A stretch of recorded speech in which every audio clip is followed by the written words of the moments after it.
San Diego, California. 1953. Miklovsky exited his newly purchased Chevrolet Bel Air in the same way he always did when he arrived at a crime scene, one leg out of the vehicle, the other perched on the footplate so that he cut an angular figure. His hat, placed before the engine had even stopped, rounded off the figure from a distance, for those too far away to notice the imported Italian suit that so many assumed were the fruit of favors for oversights in the field of law enforcement.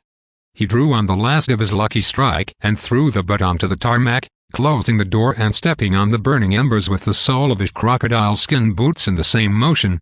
In case anyone was watching him, he wanted to make sure someone was watching him. The image he gracefully provided when in character was a world away from the reality of the soul hidden deep within. He sauntered over to the police, do not cross line, but did not need to reach for his badge. This had been the fourth such find this month. San Diego was in the grip of a plague, and all because of a damn book. He knew when the radio message came through that he would find the last thing he wanted to see right now. Another suicide to add to the spate. He stopped and pulled out another lucky. Can four make a spate? He thought to himself. Whatever the threshold, the nature of the crime was threatening to overwhelm not just San Diego, but also threatening to take hold further afield in the rest of California too. For the first time in his law enforcement career, he was overcome by a sensation that this would be the case he wouldn't crack. He lit another lucky, and went inside. Same Missouri, Reynolds. Same, Chief. What do we know? Miklovsky asked the officer and forensic scientist collecting samples. Miklovsky never understood the point of these meddling boffins getting in the way of real police work. He was a street cop who had made his way up by catching villains, not by drawing charts. I don't know what to say. It's the same as the others. No forcible sign of entry. No signs that there was anyone else present, just the mandatory book and the corpse, surrounded by blood. Its own, we assume. Reynolds continued. Miklovsky heard something that unnerved him even more. A kind of flapping and clicking sound that came from inside a closet facing the victim. You'll never make detective, Miklovsky said as he ordered the others to take cover. He moved over to the closet and withdrew his police-issue revolver, using the tip of his pointed boot to open the door slightly and pounce.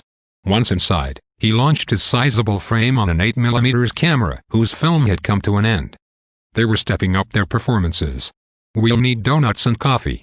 Get this down to the station. And Reynolds, clear the scene first next time, Miklovsky said. Getting the room ready to view the film was a laborious process that involved 6 officers and several calls to a local cinema. It soon transpired that the film could not simply be viewed as is. While he was waiting, Miklovsky reviewed the evidence that made his usually untidy table reach unkempt status. The book lay on top of the pile. Its title was GFE, Gratified Future Existence. It came out just after the end of the war, but was not even flagged by the police department till the second suicide was attributed to it. The book spoke of calling out to people who had failed in this life to shed your useless itinerant frame with which you wandered aimlessly in this life, so that you have a better chance in the next one.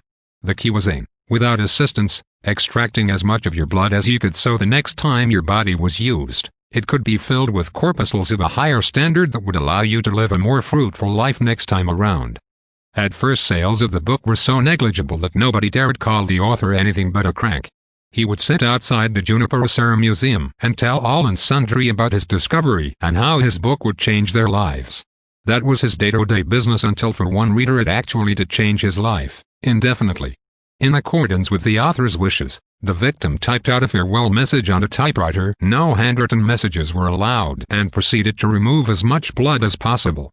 Either he was squeamish or failed to calculate how much mess the chosen incision would make. But when he was found he had lost less than a pint, not enough to cause death, and had taken his revolver to his head to end the ordeal. Either way, that first death was deemed void, but the name of Niall Hertz now appeared on police records. Miklovsky remembered that first briefing.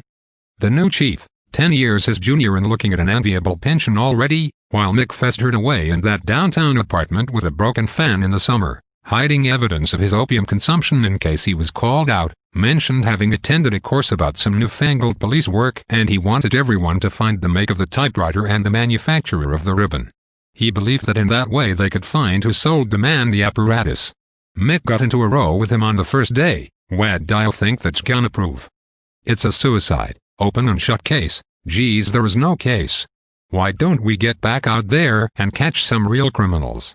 The chief, Tambor, was very pleased with his groundbreaking work on what he called forensics and said that one day this would be a bigger part to the cops' routine as patrolling the streets. Mick made a wisecrack. In those days he still had the force on his side, and Tambor sulked away. He is a jerk. Mick said, once the coast was clear. He'll have you on traffic duty. A colleague responded. You're such a cop cliché. Mick responded, but everybody had left before they could enjoy the remark. The next death was a much better attempt. Lola Zeech was a well-known television actress who was adored all over the region. She was rumored to be on the list for Paramount to be launched into movies. She was young and beautiful, successful and popular. She was found on Black's Beach with an estimated 2 to 3 pints of blood missing. She had done her research. She knew where to cut. It would have been slow, but according to the text, the release of the blood meant the victim felt no pain, as only the loss of good blood caused the person to suffer.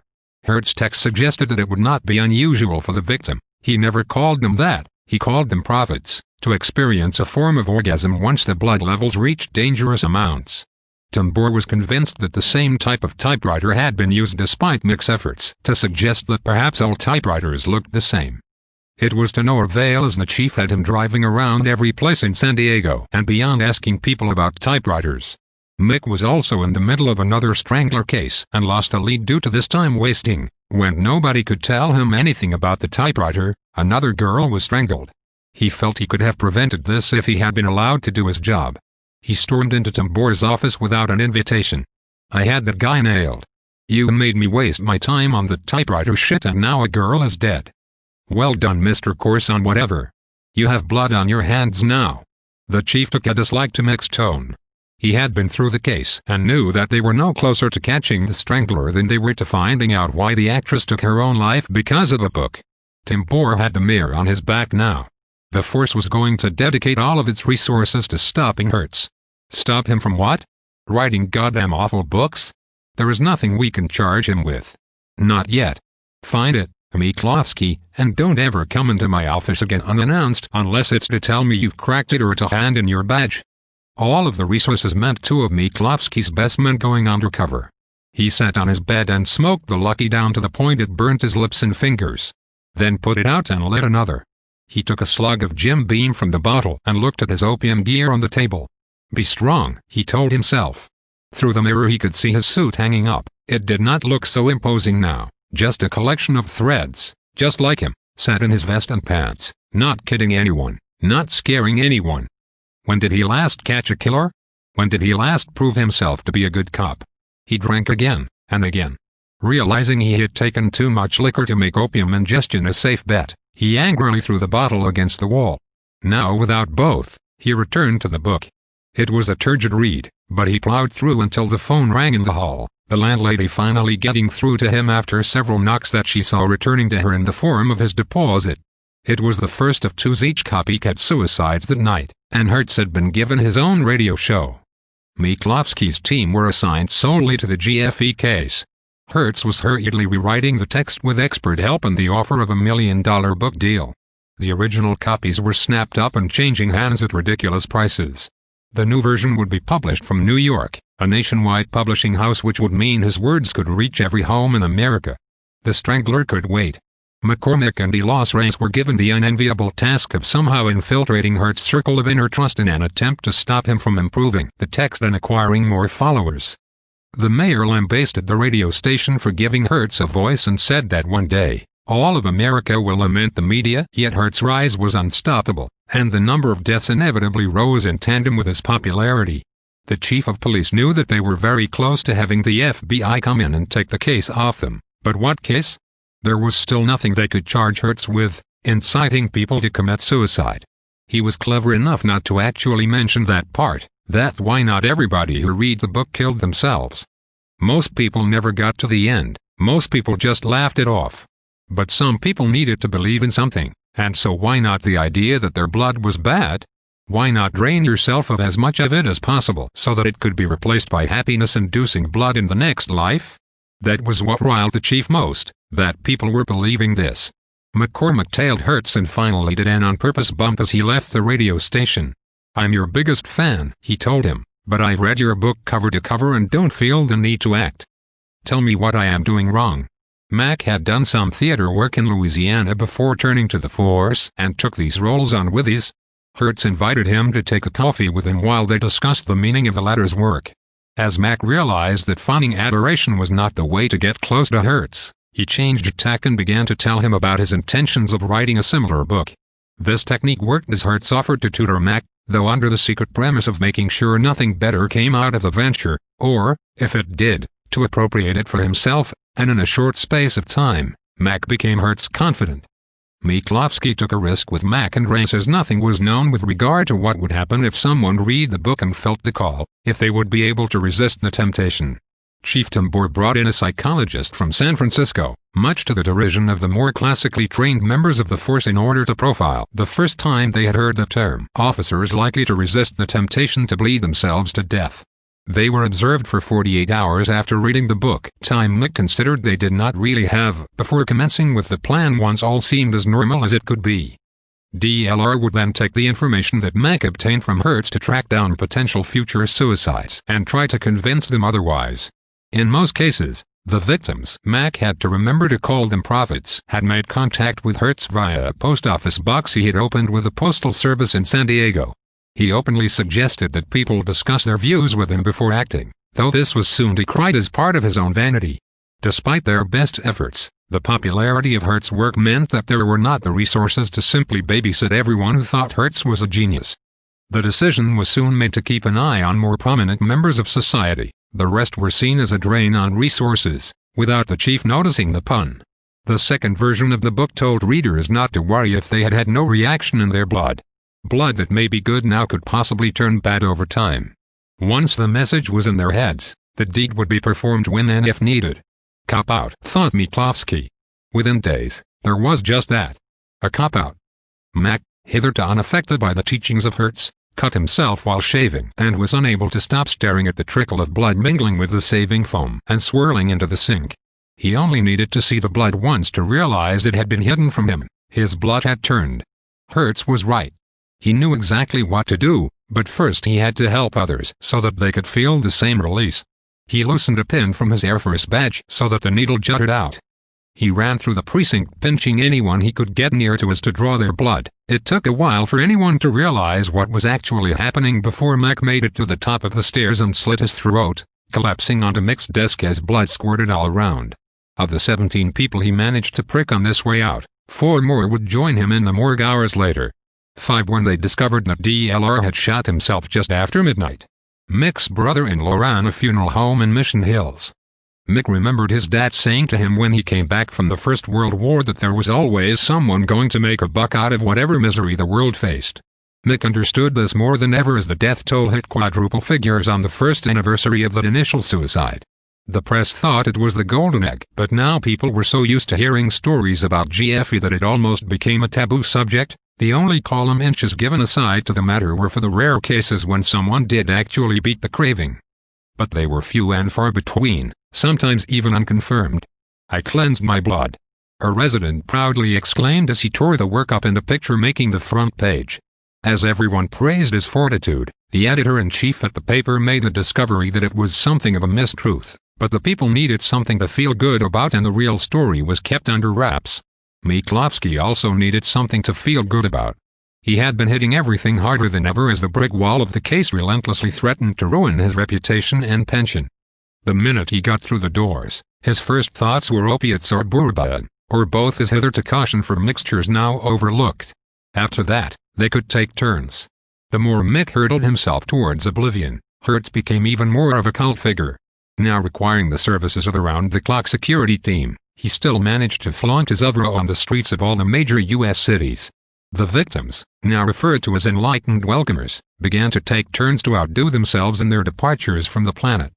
Mick was glad that once he left the precinct, unless they sent a car round to fetch him, there was no way that he could be contacted. He got rid of the phone in his place once the company cut him off. She never called, so why have a phone? Mick thought that some sort of lucid response would come to him through the haze of dope and booze. Nothing came. The more he took and drank, the more painful the images that haunted him became, the greater the feeling of lack of self-worth that overcame him became. the further he felt from being anywhere near a position to stop this. People in his block talked, and pointed. He was the guy who couldn't stop Hertz. There he was roaming free, laughing at the entire world, and that dumb cop couldn't even put him behind bars. That was what he heard. And every time he heard it, the sound was louder than the last time and needed more bourbon to drown it out, until the sound stopped, until everything stopped, as once again the nocturnal coma took Mick with it. Even the dreams were no help. Such adult sleep would never be propitious to repairing rest, and the toxins played havoc with his easily malleable paranoia. He used to fear the mornings, now he almost looked forward to them. At least he had a sense of purpose, trying to become fully functional again. He retched in the mirror and expelled a small lump of mucus and blood into the mold-ridden sink. He wished that blood would make him want to end it all. He had tried, he had cut himself, squeezed blackheads and rubbed any scabs that might allow for the red liquid to be released from his veins, but nothing could he see, nothing other than blood, no message. He thought to himself, if my blood is not bad, then what must the other poor losers have inside them? Realizing he did not have a clean shirt, he found yesterday's and made his way back to the precinct. His assisted slumber had meant he had missed out on the biggest night since Hertz's endeavors had come to the fore. 43 painful drawn-out suicides captured on film at an abandoned studio. The group took turns to perform all manner of disembowelment techniques, forming an orderly queue and taking turns, applauding the other members as they cast aside the blood that had held them back for so long. The camera focused on a backdrop of a blown-up picture of Hertz. As the police force watched the footage aghast, news came in of similar incidents in London, Paris, Sydney, Moscow and Bombay.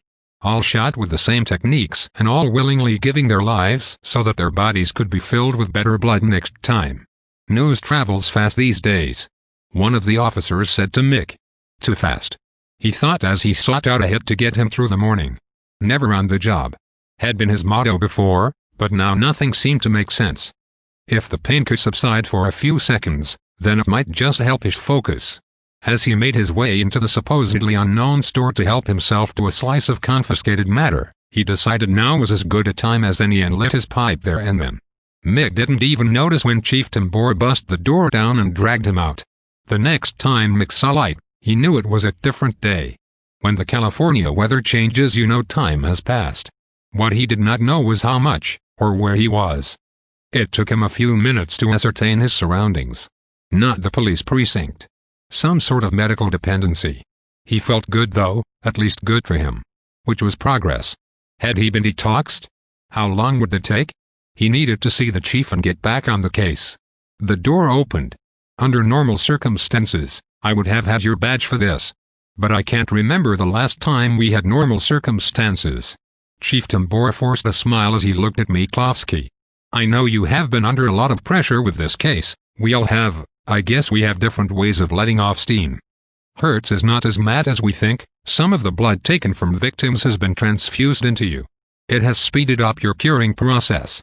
We have only lost 48 hours, or if you prefer, 16,000 Enlightenment welcomers.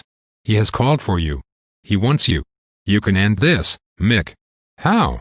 Was all Mick could muster. Just go out there and meet him. And stop this. Is that too much to ask? The chief responded. I'm joking. I learned that on a course. You're going to have to play this by ear. I know we don't see eye to eye on police work, but I've got you here, Mick. Can't I call you Mick? Chief Tambor said. Call me Marilyn if it will help. Mick remarked. We may have different ways of doing things, but we are both cops, Mick. We joined the force for a reason. So many people have died because of this stupid genius. Let's close this chapter. I'm on it, Chief. Mick said, deciding not to go with the comment running through his head about that being a heck of an Agincourt speech. Where did that come from? He had not looked at Shakespeare for years. He didn't even remember any quotes. All he knew that since his blackout, he was a different guy and a different cop. The cravings had gone. He was ready to nail the fucker. Mick was briefed by the FBI and sent up to Hertz Mountain Retreat. There he lived in the lap of luxury surrounded by followers whose numbers dwindled and were then replenished. He wondered to himself how many vehicles constituted a cavalcade as they trundled up the path. There, he was left, and they did the same. Alone, a sitting duck, he made his way along the dusty route. He felt some sort of inner peace as he made his way upwards. He knew that he had not been brought here to be taken out by a sniper's bullet before meeting Hertz. That would have made no sense. Hertz wanted him there for a reason. Now it was time to find out exactly what that reason was. Mick loosened his tie halfway up the path and lost the jacket before reaching the last 200 meters. He felt the trickles of sweat run down his back and wondered whether it was fear causing the transpiration, or just the California sun. He looked all around and noticed he could see the city from where he was. He had never been around this part of the region, he had never been around anywhere, he lamented to himself as he made the last few steps. A door opened without him seeing who was involved in the opening process. The large wooden frame would have needed someone of substantial girth to move it so achingly creepily. He assumed that this was for his benefit and to help set the mood. He realized as he entered that he could not for the life of him remember what Hertz looked like. Was the photo on the dust jacket of the book? How could he not recall the face of the man he had been trying to catch for so long? He had a really bad feeling about how this was going to end. Once inside, he was guided along a corridor by two of Hertz's henchmen. Inside a vaulted room, Hertz sat at the end of a long table with just one chair at it, his. He gestured over to a mate who appeared with another one and made it clear Miklovsky was to sit. "Thank you for coming," he commenced. "Well, it was either that or Armageddon." Mick smiled. "How delightful that you have retained your sense of humor despite this rather unfortunate business." "That's some understatement. What happened to your voice? On the radio you don't sound so, well, Lemmy. The penny has dropped, dear Mick." "May I call you Mick?" Hertz asked but did not wait for a response or authorization. "I published my book in the UK many years before the success I have found here, yet only received derisory criticism and mocking on the part of my potential readership. You see, there is a reason for this. The book is awful, of course it is, I mean from a literary sense, it is dreadful, but from a scientific viewpoint, the chances of it containing any veracity are slim. Yet, we felt that San Diego would be a good place to perform an experiment, to see if people would fall for it. We knew it would only take one high-profile, what is it they are called now?" Hertz stopped and gestured over to one of his goons who whispered into his ear. "Yes, that's right. Rather amusing. However, Mick, the time has come for my part in this story to come to an end. I don't really have the spirit to carry on. I was never really in the fight from the outset, if I am perfectly honest. You could actually say that things have gotten a little out of hand. I can't stop saying gotten these days, even when I want to say got. Apart from then obviously. You seem keen to speak. Out of hand. 11,000 suicides in California alone is not a spate. How do you sleep at night?" Mick said, enraged. "Warm milk tends to help, but I find if you have a busy day sleep often comes of its own accord. If so many people are daft enough to take your life to release your blood or whatever the book says, to be honest I only wrote bits, then perhaps society is better off without you. Oh, I know it says something quite different in the book, but at first it was all about sales. Do you know how many people have a copy but are too scared to read it? That is the power of capitalism at its very best. Millions of untouched copies all over the world with royalties flooding in. And me, free as a bird. Soon to elope and live in the lap of luxury. Where will I end up? You know they have passed a law that could have you as an accessory to murder. Would they risk a trial? All of the jury members, all of the legal staff would have to read the book. Imagine if they fell too. They are too scared. What they want to do is wipe the book from the face of the earth. There will be a cull. And they won't stop at mine. They have seen how dangerous books can be. The list will be long, very long. Soon the libraries will be full of harmless piffle that will make no one think. So, why are we here? You must have a plan. Mick asked. Ah. The plan. Yes, there is a plan. I mentioned not too long ago that I only wrote bits. I tried the full manuscript but it was no good, not even close to the final version, which, as you know, is turgid. Even with the help of so-called experts, it does not get any better, and that is why we need to find, well, you. When you had your little set to and needed assistance with the come down, your chief, if you will allow me to lapse into the vernacular as it has been so long, the governor, accepted the school of thought that adheres to the philosophy of sanguine replacement. Am I using a lexicon that is beyond your law enforcement cerebrum, Mick? Hertz smiled. Get on with it. I got the gist. Anyone got a smoke in here? Mick responded. Please, provide the man with his needs. He must be strong. He has to think. Of course, that is why you were no use to us full of opiates and bourbon. That is where you, dear Mick, needed cleansing.